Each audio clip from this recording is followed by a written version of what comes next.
ലൂക്കോസ് സുവിശേഷം 21 അധ്യായം 25 വാക്യം ഒന്ന് അടിവരയിടണം. അതിൽ കടലിന്റെയും ഓളത്തിന്റെയും മുഴക്കം നിമിത്തം ഭൂമിയിലെ ജാതികൾക്ക് നിരാശയോടുകൂടിയ പരിഭ്രമം ഉണ്ടാകും. പ്രവാചകൻ പറയുന്നു, ഞാൻ കടലിനെ വീണ്ടും ഇളക്കും. ഹല്ലേലൂയ. സുനാമി എന്ന് കേട്ടിട്ടുള്ള എത്ര പേരുണ്ട്? ഇപ്പോഴത്തെ പിള്ളേർക്ക് പലർക്കും അത് അറിഞ്ഞുകൂടാ. കേരളത്തിൽ, തമിഴ്നാട്ടിലൊക്കെ അത് സംഭവിച്ചിട്ടുണ്ട്. ആ കാലഘട്ടത്തിൽ ജീവിച്ചിരുന്ന നമുക്കറിയാം അതിൻ്റെ ഭീകരത എത്ര വലുതാണ് എന്ന്. ഈ വാക്യം ഒന്ന് നോട്ട് ചെയ്ത് വെക്കുന്ന നല്ലതായി ഈ വർഷത്തിൽ. സ്തോത്രം. ഇമ്മാനുവലിന് മനസ്സിലായി, എല്ലാവർക്കും പിടികിട്ടിയില്ല. ഓക്കെ, 26 വാക്യം. ആകാശത്തിന്റെ ശക്തികൾ ഇളകിപ്പോകുന്നതിനാൽ ഭൂലോകത്തിന് എല്ലാരും പറഞ്ഞുകൊണ്ടിരിക്കുന്ന കാര്യമല്ലേ, എന്തുവായി ഈ ഭൂമി നടക്കുന്നത്, എന്താ ഇവിടെ നടക്കുന്നത്, ഈ ലോകം എങ്ങോട്ട് പോവുക, ഈ ലോകം എവിടേക്ക് സഞ്ചരിക്കുക?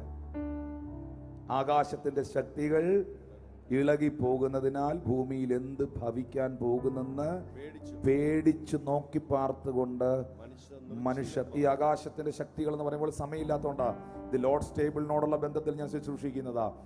ഈ കാലാവസ്ഥകളിൽ വരുന്ന ഭയങ്കര മാറ്റങ്ങൾ അത് ഓൾറെഡി ഇപ്പോൾ നടന്നുകൊണ്ടിരിക്കുകയാണ്. പണ്ട് ഒരു 10-30 വർഷത്തിന് മുമ്പ്, 20 വർഷത്തിന് മുമ്പൊക്കെ കൃത്യമായ സീസണുകളിൽ മഴ പെയ്യും, തണുപ്പ് വരും, വെയിൽ വരുന്ന സമയത്ത് കൃത്യമായ വെയിലുണ്ടാവും. ഇപ്പം എപ്പോഴാ മഴ, എപ്പോഴാ വെയിൽ, എപ്പോഴാ ശൈത്യം, ഇതെല്ലാം മാറി മറിഞ്ഞ് കിടക്കുകയാണ്. ഇതെല്ലാം സംഭവിക്കുമ്പോൾ 27 വാക്യത്തിൽ പറയുന്നു, അപ്പോൾ മനുഷ്യപുത്രൻ ശക്തിയോടും മഹാ തേജസ്സോടും കൂടെ മേഘത്തിൽ വരുന്നത് കാണും. ഇത് സംഭവിച്ചു തുടങ്ങുമ്പോൾ നിങ്ങളുടെ വീണ്ടെടുപ്പ് അടുത്തതുകൊണ്ട് നിവർന്ന് തല പൊക്കുവീൻ. ശബ്ദമുയർത്തി ഹല്ലേലൂയ. ഈ എൻ ടൈമിനെ കുറിച്ച്, കാലപ്പോസ് എൻ ടൈമിനെ കുറിച്ച് 2 തിമോത്തിയോസ് 3 അധ്യായം 1 മുതലുള്ള വാക്യത്തിൽ എഴുതിയിട്ടുണ്ട്. എൻ ടൈമിൽ, അന്ത്യകാലത്ത് ദുർഘട സമയങ്ങൾ വരും എന്നറിയുക. മക്കളെ, എന്നെ ഒരു നിമിഷം നോക്കണേ. ഈ ലേഖനങ്ങളും ഈ വചനങ്ങളും ഇതെല്ലാം നൽകിയിരിക്കുന്നത് വിശ്വാസികൾക്ക് വേണ്ടിയാണ്, വിശ്വസിക്കുന്നവർക്ക് വേണ്ടിയാണ്. പത്രോസ് തൻ്റെ ലേഖനങ്ങൾ എഴുതി തുടങ്ങുമ്പോൾ, പൗലോസ് എഴുതി തുടങ്ങുമ്പോൾ പറയുന്ന ഒരു സ്റ്റേറ്റ്മെന്റ് ഉണ്ട്, വിശുദ്ധന്മാർക്കും വിശ്വാസികൾക്കുമായി എഴുതുന്നത്. നിങ്ങളുടെ ശ്രദ്ധ വേറെ എങ്ങും പോകരുത് പ്ലീസ്. 2 മുതലുള്ള വാക്യത്തിൽ എഴുതിയിട്ടുണ്ട്, മനുഷ്യർ സ്വസ്നേഹികളും. ഇങ്ങനെയൊക്കെ ഉണ്ടോ എന്ന് നോക്കണം. ഇത് വർഷങ്ങൾക്ക് മുമ്പ് രേഖപ്പെടുത്തിയതാണ്. ആയിരക്കണക്കിന് വർഷങ്ങൾക്ക് മുൻപ് രേഖപ്പെടുത്തിയതാണ്. 100 വർഷം മുമ്പ് എഴുതിയതല്ലിത്, 200 വർഷം മുമ്പ് എഴുതിയതല്ലിത്. എൻ ടൈമിൽ മനുഷ്യർ സ്വസ്നേഹികളും ദ്രവ്യാഗ്രഹികളും വമ്പ് പറയുന്നവരും അഹങ്കാരികളും ദൂഷകന്മാരും അമ്മയപ്പന്മാരെ അനുസരിക്കാത്തവരും നന്ദി കെട്ടവരും.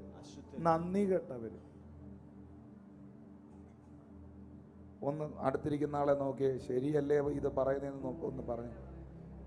നന്ദി കെട്ടവരും അശുദ്ധരും വാത്സല്യം ഇല്ലാത്തവരും ഇണങ്ങാത്തവരും. അടുത്ത ആളുകൾ എൽഷദായ ചർച്ചിലില്ല, അതുകൊണ്ട് ഞാനത് പറയുന്നില്ല. ഏതാ? ഏഷണിക്കാരും അജേന്ദ്രിയന്മാരും ഉഗ്രന്മാരും സൽഗുണദോഷികളും ദ്രോഹികളും ധാർഷ്ട്യക്കാരും നിഗളികളുമായി. എത്ര ഞാനൊരു 19 കാര്യം എഴുതിയിട്ടുണ്ട്.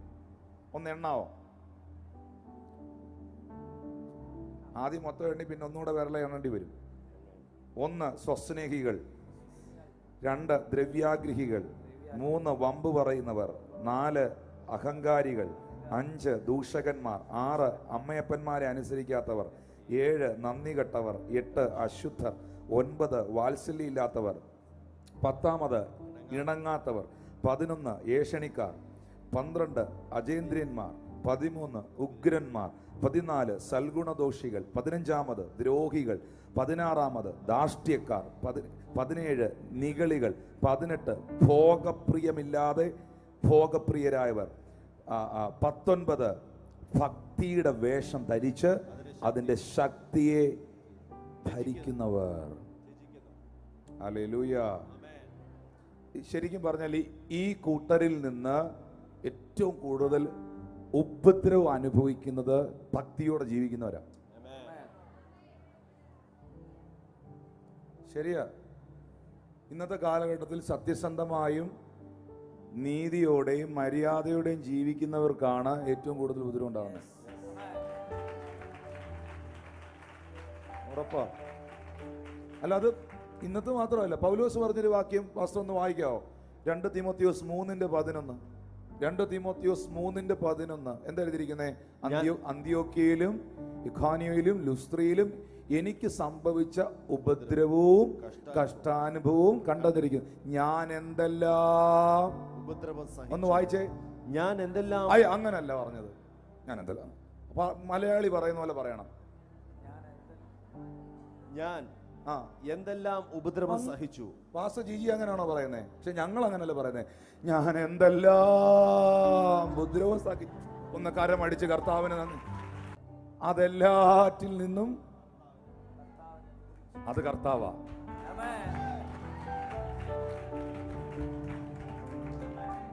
എൻ ടൈമിൽ അന്ത്യകാലത്ത് ഇതെല്ലാം പ്രതീക്ഷിക്കണം. പക്ഷേ ഞാൻ ഇവിടെ ഇരിക്കുന്ന ചില പ്രിയപ്പെട്ടവരോടും ഈ ഓൺലൈനിൽ കാണുന്ന എൻ്റെ പ്രിയ സഹോദരങ്ങളോടും തിരുവഴുത്തിൽ നിന്ന് ഒരു സത്യം പറയാം. ജീവിതത്തിൽ ഏതെങ്കിലും മേഖലകളിൽ നിന്ന് ഉപദ്രവമോ പ്രതികൂലമോ അനുഭവിക്കുന്നവർ, ഏത് മേഖലയിൽ നിന്നും ആകാം, ഒന്ന് കൈ ഉയർത്തി പിടിക്കാവോ?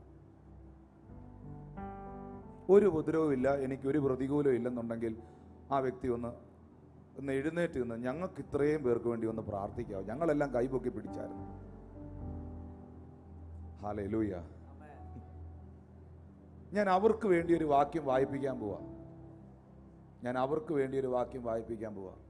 129 സങ്കീർത്തനം അതിൻ്റെ 1-2 വാക്യങ്ങൾ നിങ്ങൾ നോക്കി. ഇസ്രായേൽ പറയേണ്ടതെന്നാൽ അവർ ബാല്യം മുതൽ പലപ്പോഴും എന്നെ ഉപദ്രവിച്ചു. സത്യമാണ്. അവർ ബാല്യം മുതൽ പലപ്പോഴും എന്നെ ഉപദ്രവിച്ചു, എങ്കിലും ഇതുവരെ അവരെന്നെ ജയിച്ചിട്ടില്ല. കരമടിച്ച് കർത്താവിനൊന്ന് നന്ദി. ഈ കയ്യടി പോരാ, അത് അനുഭവിച്ചവരിവിടെ ഉണ്ടെങ്കിൽ. അവർ ബാല്യം മുതൽ പലപ്പോഴും എന്നെ ഉപദ്രവിച്ചു, എങ്കിലും അവർ എന്നെ ജയിച്ചിട്ടില്ല.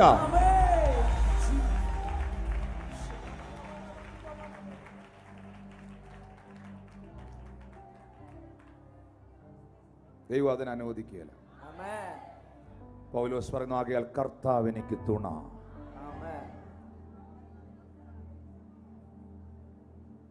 It's an end time. Thank you Holy Spirit.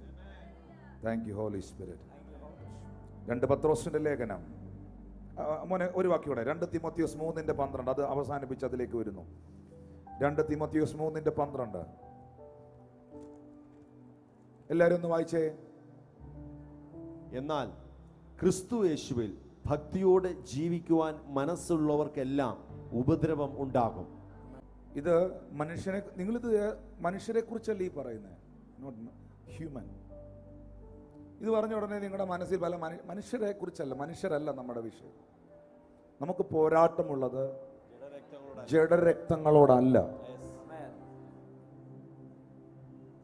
വാഴ്ചകളോടും അധികാരങ്ങളോടും സ്വർലോകങ്ങളുടെ ദുഷ്ടാത്മസേനയോടുമാണ്.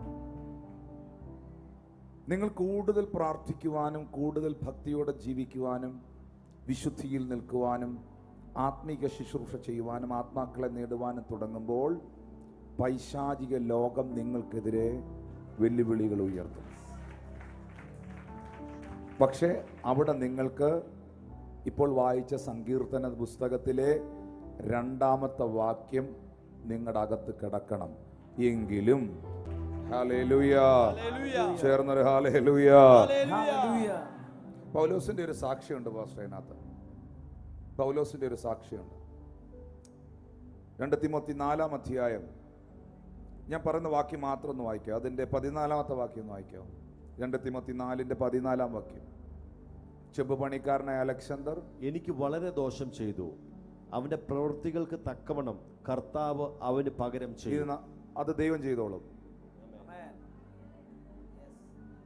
17-ാം വാക്യം. കർത്താവ് എനിക്ക് തുണ നിന്ന് പ്രസംഗം എന്നെ കൊണ്ട് നിവർത്തിക്കുവാനും സകല ജാതികളും കേൾക്കുവാനും എന്നെ ശക്തീകരിച്ചു.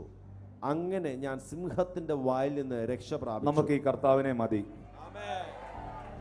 നമുക്ക് ഈ കർത്താവിനെ മതി. ആ ഉറപ്പുള്ളവരൊരു നമുക്ക് ഈ കർത്താവിനെ മതി. 18-ാമത്തെ വാക്യം. കർത്താവ് എന്നെ സകല ദുഷ്പ്രവൃത്തിയിൽ നിന്നും വിടുവിച്ച് തന്റെ സ്വർഗീയ രാജ്യത്തിനായി രക്ഷിക്കും. അവന് എന്നേക്കും മഹത്വം. ആമേൻ. അടുത്തിരിക്കുന്ന ആളെ പിടിച്ചേച്ച് പറ, നമുക്ക് ഈ യേശു കർത്താവ് മതി. ഹല്ലേലൂയ. പ്രിയപ്പെട്ടവരെ, ഇന്ന് ഒരു വാക്യം കൂടെ വായിച്ച് ഞാൻ അവസാനിപ്പിക്കുകയാണ്. തിരുമേശയുടെ ശുശ്രൂഷകരെല്ലാം ഒന്ന് കയറി വരാമോ? തിരുമേശയുടെ ശുശ്രൂഷകരെല്ലാം ഒരു വാക്യം കൂടെ വായിച്ച് കർത്താവിൻ്റെ മേശയിലേക്ക് നമ്മൾ പ്രവേശിക്കുകയാണ്. റോമർക്കെഴുതിയ ലേഖനം 13-ാം അധ്യായം. നിങ്ങളെല്ലാവരും എടുക്കണം വാക്യം. 13-ാം അധ്യായം 11, 12, 13 വാക്യങ്ങൾ ഒന്ന് വായിച്ചേ. ഇത് ചെയ്യേണ്ടത് ഉറക്കത്തിൽ നിന്ന് ഉണരുവാൻ നാഴിക വന്നിരിക്കുന്നു എന്നിങ്ങനെ നിങ്ങൾ സമയത്തെ അറിയുകയാൽ തന്നെ നാം വിശ്വസിച്ച സമയത്തേക്കാൾ രക്ഷ ഇപ്പോൾ നമുക്ക് അധികം അടുത്തിരിക്കുന്നു. നമ്മളൊക്കെ പ്രതീക്ഷിച്ച സമയത്തേക്കാൾ മുമ്പ് തന്നെ രക്ഷ ഇപ്പോൾ നമുക്ക് അധികം അടുത്തിരിക്കുന്നു. രാത്രി കഴിയാറായി, ഈ രാത്രി കഴിയാറായിരിക്കുന്നു, പകൽ അടുത്തിരിക്കുന്നു. അതുകൊണ്ട് നാം ഇരുട്ടിന്റെ പ്രവൃത്തികളെ വെച്ചു കളഞ്ഞ് വെളിച്ചത്തിന്റെ ആയുധവർഗം ധരിച്ചുകൊള്ളുക. പകൽ സമയത്ത് എന്ന പോലെ നാം മര്യാദയായി നടക്കുക. 11-ാം വാക്യം ഒരിക്കൽ കൂടെ വായിക്കാം. ഇത് ചെയ്യേണ്ടത് ഉറക്കത്തിൽ നിന്ന് ഉണരുവാൻ നാഴിക വന്നിരിക്കുന്നു എന്നിങ്ങനെ. സഭയോടുള്ള ഒരു മെസ്സേജ് ആണ്. നിങ്ങൾ എൻ്റെ ഒപ്പമുണ്ടോ? നിങ്ങൾ എന്നെ കേൾക്കുന്നുണ്ടോ? നമ്മൾ തിരുമേശയിലേക്ക് കൈ നീട്ടുന്നതിന് മുമ്പ് നിന്റെ ദൈവത്തെ എതിരേൽപ്പാൻ ഒരുങ്ങിക്കൊള്ളുക എന്ന വാഗ്ദത്തം കർത്താവ് കേൾപ്പിക്കുമ്പോൾ, ഉറക്കത്തിൽ നിന്ന് ഉണരാൻ നാഴിക വന്നിരിക്കുന്നു. ഈ 2025 എന്ന വർഷത്തിൽ നമ്മൾ ആ ഒരു ലേസി ബിലീവർ ആകരുത്. ആരും എന്നെ കേൾക്കണില്ലേ? ഇത് കർത്താവ് നമുക്ക് തരുന്നൊരു ആലോചനയാണ്. മക്കളെ, നിങ്ങൾ എന്നെ ഒന്ന് ശ്രദ്ധിച്ചേ. അവർ ശുശ്രൂഷകർ വന്നോട്ടെ, നിങ്ങൾ എന്നെ ഒന്ന് ശ്രദ്ധിച്ചേ. നമുക്കൊരു കാറ് കിട്ടിയില്ലെങ്കിൽ അടുത്ത കാറ് കിട്ടും. ഒരു ബസ് കിട്ടിയില്ലെങ്കിൽ അടുത്ത ബസ് കിട്ടും. ഇവൻ തിരിച്ച് സ്റ്റാൻഡിൽ ചെല്ലുമ്പോൾ നിങ്ങളുടെ ബസ് പോയെന്ന് കരുതി വേറൊരു ബസ് നിങ്ങൾക്ക് കിട്ടും, ഉറപ്പായിട്ടും കിട്ടും. ഹല്ലേലൂയ. ഒരു ഫ്ലൈറ്റ് മിസ്സായാൽ നിങ്ങൾക്ക് അടുത്ത ഫ്ലൈറ്റ് കിട്ടും. അവർ ആ ഫ്ലൈറ്റ് കമ്പനിക്കാർ നിങ്ങൾക്ക് മറ്റൊരു ഫ്ലൈറ്റ് ബുക്ക് ചെയ്ത് തരും. നിങ്ങളുടെ ജോലി പോയി അല്ലേ? നിങ്ങൾക്കൊരു ജോലി പോയാൽ നിങ്ങളൊന്ന് വെയിറ്റ് ചെയ്ത് നിങ്ങൾക്ക് അടുത്ത ജോലി കിട്ടും, ഉറപ്പായിട്ടും കിട്ടും. ഈ ഭൂമിയിൽ എന്തൊക്കെ കാര്യങ്ങൾ നമുക്ക് മിസ്സായാലും അത് നമുക്ക് വീണ്ടും കിട്ടും, ഉറപ്പായിട്ടും കിട്ടും. നിങ്ങൾക്ക് നഷ്ടപ്പെട്ട വർഷം നിങ്ങൾക്ക് ദൈവം തിരിച്ചു തരും. പക്ഷേ യേശു കർത്താവിൻ്റെ മടങ്ങി വരവിൽ നിങ്ങൾ കൈവിടപ്പെട്ടു പോയാൽ മക്കളെ, അതൊരു അപകടകരമേറിയ അവസ്ഥയാണ്. സ്നേഹം കൊണ്ട് ഹൃദയത്തിൽ നിന്ന് പറയുകയാണ്, അതിൽ നീ കൈവിടപ്പെട്ടു പോയാൽ നിനക്ക് പിന്നെ ഒരു സെക്കൻഡ് ചാൻസ് അവിടെ ഇല്ല. 5 കന്യകമാർ വിളക്കിനോടുകൂടെ എണ്ണയും എടുത്ത് മണവാളനെ കാത്തിരുന്നു. 5 കന്യകമാർ വിളക്കുണ്ടായിരുന്നു, എണ്ണ അവരുടെ പക്കലില്ലായിരുന്നു. ഈ 5 പേർ അർദ്ധരാത്രിയിൽ ഉറക്കം പിടിച്ചു, ലേസിയായി. ഇതൊക്കെ ഞങ്ങൾ എത്ര കേട്ടിരിക്കുന്നു, ഇത് കൊല്ലങ്ങളായിട്ട് കേൾക്കുകയല്ലേ. മണവാളം വരുവോ വരാതിരിക്കുവോ, യേശു വരുവോ വരാതിരിക്കുവോ. പക്ഷേ അവർ പ്രതീക്ഷിക്കാത്ത ടൈമിൽ മണവാളൻ വന്നു.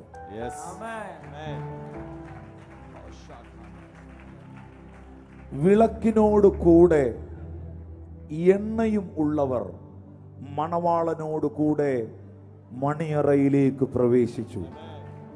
ഉടനെ മറ്റേ കൂട്ടർക്ക് വെപ്രാളം, ഉറങ്ങിപ്പോയ കൂട്ടത്തിന് വെപ്രാളമായി. ഉറങ്ങിപ്പോയ കൂട്ടർ ചാടി എഴുന്നേറ്റിട്ട് പറഞ്ഞു, ഞങ്ങളെ കൂടെ ഒന്ന് ഹെൽപ്പ് ചെയ്യണം, ഞങ്ങളെ കൂടെ ഒന്ന് അകത്ത് കയറ്റണം. അവിടെ എഴുതിയിട്ടുണ്ട്, അവർക്ക് പ്രവേശനം ലഭിച്ചില്ല. നോഹ വിളംബരം ചെയ്തു, പ്രളയം ഉണ്ടാകാൻ പോകുന്നു, ന്യായവിധി വരാൻ പോകുന്നു. എല്ലാവരും പെട്ടകത്തിൽ കയറാൻ വേണ്ടിയാണ് പെട്ടകം ഉണ്ടാക്കിയത്. പക്ഷെ നോഹയുടെ വാക്ക്, പ്രളയം കണ്ടിട്ടില്ലാത്തവർ, വെള്ളപ്പൊക്കം കണ്ടിട്ടില്ലാത്തവർ, ഈ ഭൂമിയിൽ അതുവരെ മഴ പെയ്തിട്ടില്ലാത്തത് കൊണ്ട് അവർക്ക് വിശ്വസിക്കാൻ പറ്റിയില്ല. പക്ഷേ ഭൂമിയുടെ ആഴിയുടെ ഉറവുകൾ തുറന്നു, ഭൂമിയിൽ നിന്ന് വെള്ളം പൊങ്ങി, പ്രളയമുണ്ടായി. നിങ്ങൾക്കൊരു കാര്യം അറിയാവോ? പെട്ടകം പണിതത് മുഴുവൻ നോഹയാണ്. വർഷങ്ങൾ എടുത്ത് പണിത പെട്ടകം, അതിന് കീല് തേച്ചത് നോഹയാണ്. ആയിരക്കണക്കിന് മൃഗങ്ങളെയും വ്യക്തിത്വങ്ങളെയും കയറ്റാൻ, ആ ദേശത്തിലുള്ള മുഴുവൻ ആളുകളെയും കയറ്റാൻ തക്കതായ ആ പെട്ടകം പണിയാൻ ദീർഘവർഷങ്ങൾ നോഹ എടുത്തെങ്കിലും, ആ പെട്ടകത്തിന്റെ വാതില് പണിതത് നോഹയാണെങ്കിലും, അതിന് കുറ്റിയും കൊളുത്തും പൂട്ടും പണിതത് നോഹയാണെങ്കിലും, സ്വർഗത്തിലെ ദൈവമാണ് പെട്ടകത്തിന്റെ വാതിൽ അടച്ചത്.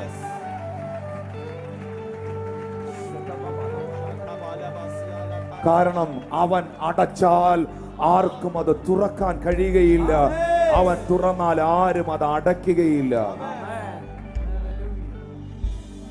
ഇപ്പോൾ ഈ കൃപയുടെ വാതിൽ തുറന്നു കിടക്കുകയാണ്. ഇത് രക്ഷാ ദിവസം, സുപ്രസാദകാലം. നിങ്ങൾക്ക് രക്ഷിക്കപ്പെടാനും പരിശുദ്ധാത്മാവിനെ സ്വീകരിക്കുവാനും ദൈവകൽപ്പന അനുസരിക്കാനും ദൈവത്തിന് വേണ്ടി ജീവിക്കാനും അവന്റെ പാതയിൽ സഞ്ചരിക്കാനും എല്ലാറ്റിനും അവനവൻ ശരീരത്തിൽ ഇരിക്കുമ്പോൾ ചെയ്യുന്നത് നല്ലതാകിലും തീയതാകിലും അതിനൊത്തവണ്ണം പ്രാപിക്കും. ഞാൻ വീണ്ടും ആവർത്തിക്കുന്നു, നിങ്ങൾ അനുസരിക്കേണ്ടത് ദൈവത്തിന്റെ വചനാണ്. ഈ ശുശ്രൂഷകർ ഇവിടെ നിൽക്കുന്നു, ഈ തിരുമേശയോടുള്ള ബന്ധത്തിൽ. എന്നെ തിന്നുന്നവൻ എൻ മൂലം ജീവിക്കും, ഒടുക്കത്തെ നാളിൽ ഞാൻ അവനെ ഉയർപ്പിക്കും എന്ന് യേശുക്രിസ്തു പറഞ്ഞ വാഗ്ദത്തമല്ലേ നമ്മൾ അനുസരിക്കേണ്ടത്? അതോ ആരാണ്ട് പറഞ്ഞു തിരുവത്താഴെ എടുക്കരുതെന്ന്, അതാണോ അനുസരിക്കേണ്ടത്?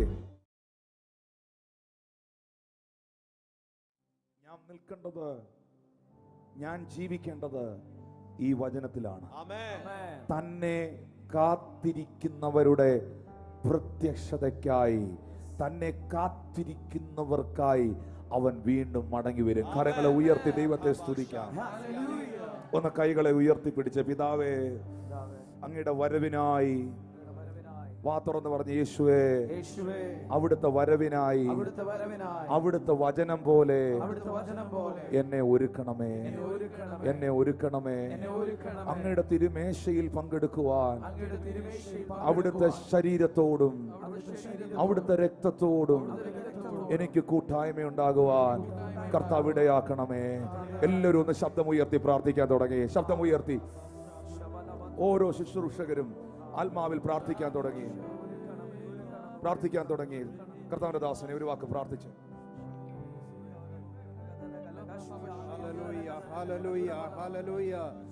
പരിശുദ്ധ പിതാവേ, വിശുദ്ധ പകല ഞങ്ങൾ അങ്ങേ സ്തുതിക്കുന്നു, വാഴ്ത്തുന്നു. അപ്പ കർത്താവെ അങ്ങയുടെ സാന്നിധ്യത്തിന് കീഴിലായിരിക്കുവാൻ അങ്ങ് ഞങ്ങളെ അനുവദിക്കുന്നതിനായി നന്ദി പറഞ്ഞു കർത്താവെ. ഹല്ലേലൂയ. ഈ ആണ്ടിന്റെ ആദ്യത്തെ ആഴ്ചയിൽ അങ്ങയുടെ സന്നിധിയിലേക്ക് ഞങ്ങൾക്ക് അടുത്തു വരുവാൻ അങ്ങ് ഞങ്ങൾക്ക് തന്നിരിക്കുന്ന കൃപയ്ക്കായി സ്തോത്രം.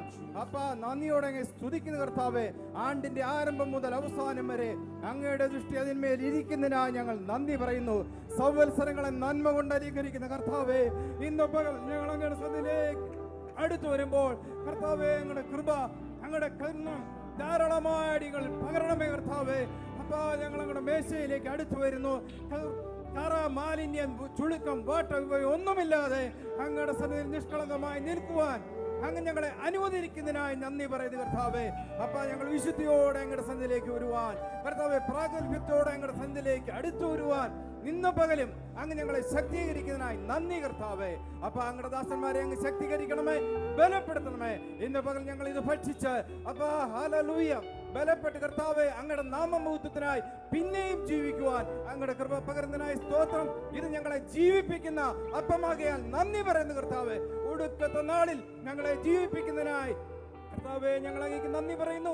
പിന്നെയും കർത്താവേ ഈ വർഷം മുഴുവൻ അങ്ങയുടെ സാന്നിധ്യം ഞങ്ങളുടെ കൂടെ ഇരിക്കണം. അങ്ങ് ഞങ്ങളുടെ പ്രാർത്ഥന കേട്ടതിനായി സ്തോത്രം. അത് യേശുവിൻ നാമത്തിൽ തന്നെ. ആമേൻ. താങ്ക് യു ദേവദാസനെ. ഈ തിരുമേശയുടെ അടുത്ത് നമ്മൾ നിൽക്കുമ്പോൾ യേശു പറഞ്ഞ വാഗ്ദത്തം, ഞാൻ സ്വർഗത്തിൽ നിന്ന് ഇറങ്ങി വന്ന അപ്പമാകുന്നു, ഞാൻ ജീവന്റെ അപ്പമാകുന്നു, എന്നെ തിന്നുന്നവൻ എൻ മൂലം ജീവിക്കും, ഒടുക്കത്തെ നാളിൽ ഞാൻ അവനെ ഉയർപ്പിക്കും. പ്രിയപ്പെട്ടവരെ, ഈ തിരുമേശ പോലും ഈ ഒരു വലിയ വെളിപ്പാട് ഇത് യേശു കർത്താവ് ചെയ്തു. ഈ ശുശ്രൂഷ യേശു ചെയ്ത് കാണിച്ചു. നമ്മൾ കൂടി വരുമ്പോഴൊക്കെയും ഈ ശുശ്രൂഷ ചെയ്യുവാൻ വചനം നമ്മളെ അനുശാസിക്കുന്നു. ഈ ഒരു ശുശ്രൂഷയുടെ സ്ഥാപകൻ തന്നെ നമ്മുടെ വാഴ്ത്തപ്പെട്ട കർത്താവായ യേശു ക്രിസ്തുവാണ്. എന്തിനു വേണ്ടിയാണ് ഈ അപ്പവും ഈ മുന്തിരിച്ചാറും നമ്മൾ ദൈവസന്നിധിയിൽ പ്രാർത്ഥിച്ച് അനുഗ്രഹിച്ച് ഭക്ഷിച്ച് പാനം ചെയ്യുന്നത്? യേശു കർത്താവ് പറയുന്നു, എന്നെ തിന്നുന്നവൻ എൻ മൂലം ജീവിക്കും, ഒടുക്കത്തെ നാളിൽ ഞാൻ അവനെ ഉയർപ്പിക്കും. ഉയർപ്പിക്കും. All the worship team, please help me to lead. ഒടുക്കത്തെ നാളിൽ ഞാൻ അവനെ ഉയർപ്പിക്കും. ഇതാർക്ക് തരാൻ കഴിയും? ഈ ലോകത്തിൽ ഒരു മനുഷ്യർക്കും ഇത് നമുക്ക് തരുവാൻ സാധ്യമല്ല. ഈ മാറ്റമില്ലാത്ത വാഗ്ദത്തത്തിനായി സ്തോത്രം ചെയ്തേ. അതുകൊണ്ടാണ് വാഗ്ദത്തത്തിനായി സ്തോത്രം ചെയ്തേ. അതുകൊണ്ടാണ് യേശു കർത്താവ് പറഞ്ഞത്, മത്തായി സുവിശേഷം 26-ാം അധ്യായം 26-ാമത്തെ വാക്യം, അവർ ഭക്ഷിക്കുമ്പോൾ യേശു അപ്പമെടുത്ത് വാഴ്ത്തി നുറുക്കി, എല്ലാവർക്കും അല്ല, ശിഷ്യന്മാർക്ക് കൊടുത്തു, വാങ്ങി ഭക്ഷിക്കുവിൻ, ഇതെന്റെ ശരീരം എന്ന് പറഞ്ഞു. ഒരിക്കൽ യഹൂദന്മാർ യേശുവിനോട് ചോദിച്ചിരുന്നു, ഒരു മനുഷ്യന്റെ ശരീരം മാംസം അവൻ എങ്ങനെ ഭക്ഷിക്കുവാൻ തരാൻ കഴിയും? ഒരു മനുഷ്യന്റെ രക്തം അവൻ എങ്ങനെ കുടിക്കാൻ തരാൻ കഴിയും? യേശു പറഞ്ഞു, എൻ്റെ മാംസം സാക്ഷാൽ ഭക്ഷണവും എൻ്റെ രക്തം സാക്ഷാൽ പാനീയവും ആകുന്നു. അപ്പോസ്തലന്മാരുടെ പ്രവർത്തികളിലേക്ക് നമ്മൾ കടന്നു വരുമ്പോൾ നമുക്കറിയാം, പത്രോസിന്റെ വാക്ക് കൈക്കൊണ്ടവർ അന്ന് 3000-ഓളം പേർ സ്നാനമേറ്റു. അവർ അപ്പോസ്തലന്മാരുടെ ഉപദേശം കേട്ടു, കൂട്ടായ്മ ആചരിച്ചു, അപ്പം നുറുക്കി, പ്രാർത്ഥന കഴിച്ചു പോകും. ആർക്കു വേണ്ടിയാണ് അപ്പം നുറുക്കിയത്? മാനസാന്തരപ്പെട്ട് യേശുവിനെ രക്ഷിതാവും കർത്താവുമായി സ്വീകരിച്ച് വിശ്വാസ സ്നാനം കൈക്കൊണ്ട ആ ജനതയ്ക്ക് വേണ്ടിയാണ്, ആ കൂട്ടത്തിനു വേണ്ടിയാണ് ആ കാലഘട്ടത്തിൽ അപ്പം നുറുക്കിയത്. അങ്ങനെയാണെങ്കിൽ ഇന്ന് പകലിലും പ്രാഗൽഭ്യത്തോടെ യേശു കർത്താവിനെ രക്ഷിതാവും കർത്താവുമായി സ്വീകരിച്ച് ദൈവത്തിന്റെ കൽപ്പന അനുസരിച്ച് ദൈവഭാഗത്ത് നിൽക്കുന്നവർ, പ്രാർത്ഥനയോടെ ഈ ശുശ്രൂഷയിൽ പങ്കെടുക്കാൻ വന്നവർ ഒന്ന് എഴുന്നേറ്റ് നിന്നാണ്. അവർ മാത്രം രക്ഷിതാവിനെ ഇന്ന് പകൽ നമുക്കൊന്ന് കാണാൻ കഴിയട്ടെ.